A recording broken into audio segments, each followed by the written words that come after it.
Chapter 128 How man is ordered by the law of God in regard to his neighbor. From the things that we have said, it is clear that man is directed by the divine law to observe the order of reason in regard to all things that can come to his use. Among all those things which come within the use of man, the most important are other men. For man is by nature a social animal, because he needs many things which cannot be provided by one man alone. Therefore, it is necessary for man to be instructed by divine law, so that he may five in relation to other men, according to the order of reason. Again, the end of divine law is for man to cling to God. But one man may be aided to this end by another man, both in regard to knowledge and to love. For men are of mutual assistance to each other in the knowing of truth, and one man may stimulate another toward the good, and also restrain him from evil. Hence it is said, iron sharpens iron, so a man sharpens the countenance of his friend. And it is said in Ecclesiastes, it is better therefore that two should be together than one, for they have the advantage of their society. If one fall, he shall be supported by the other. Woe to him who is alone, for, when he falls, he has no one to lift him up.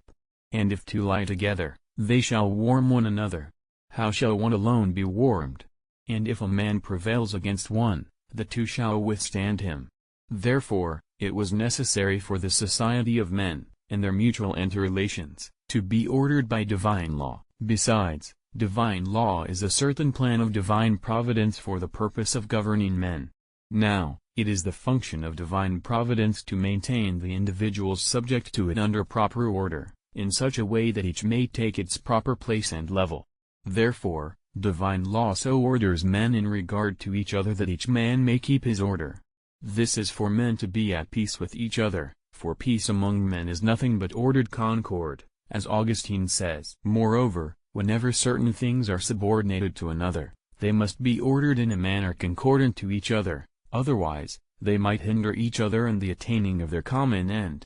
This is clear in the case of an army which is concordantly ordered to victory, the end of the commander.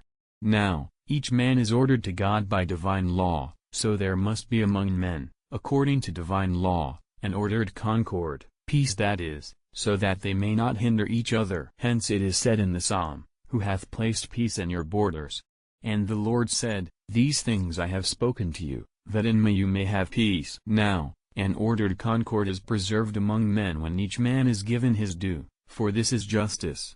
And so, it is said in Isaiah, The work of justice shall be peace. Therefore, by divine law precepts had to be given, so that each man would give his neighbor his due and would abstain from doing injuries to him. Moreover, among men a person is most in debt to his parents. And so, among the precepts of the law ordering us in regard to our neighbor, puts first, honor your father and your mother. In this text it is understood to be commanded that each man must render what he owes, both to his parents and to other persons, in accord with another text, render to all men their dues. Next to be put down are the precepts commanding abstinence from causing various sorts of harm to one's neighbor. For instance, that we must not offend him by any deeds against his person. Thus it was said, You shall not kill, nor against a person associated with him, for it was written, You shall not commit adultery, nor against his external goods, for it was written, You shall not steal. We are also prohibited from offending our neighbor by words that are contrary to justice, for it was written, You shall not bear false witness against your neighbor. And since God is the judge, even of our hearts, we are prohibited from offending our neighbor in our heart, by desiring his wife or any of his goods. Now, that he may observe this kind of justice which is prescribed by divine law, man is impelled in two ways, in one, from within, in the other way, from without. From within, of course, man is voluntary in regard to observing what divine law prescribes. In fact, this is accomplished by man's love of God and his neighbor, for he who loves a person gives him his due spontaneously and joyfully, and he even adds something in excess by way of liberality. So, the complete fulfillment of the law depends on love, according to the text of the Apostle, love is the fulfilling of the law. And the Lord says that, on these two commandments, that is, on the love of God and of neighbor, depends the whole law. But since some people are not so disposed internally that they will do spontaneously what the law orders, they must be forced from without to fulfill the justice of the law. Of course, since this is done only from fear of punishments, they do not fulfill the law in freedom, but in servility.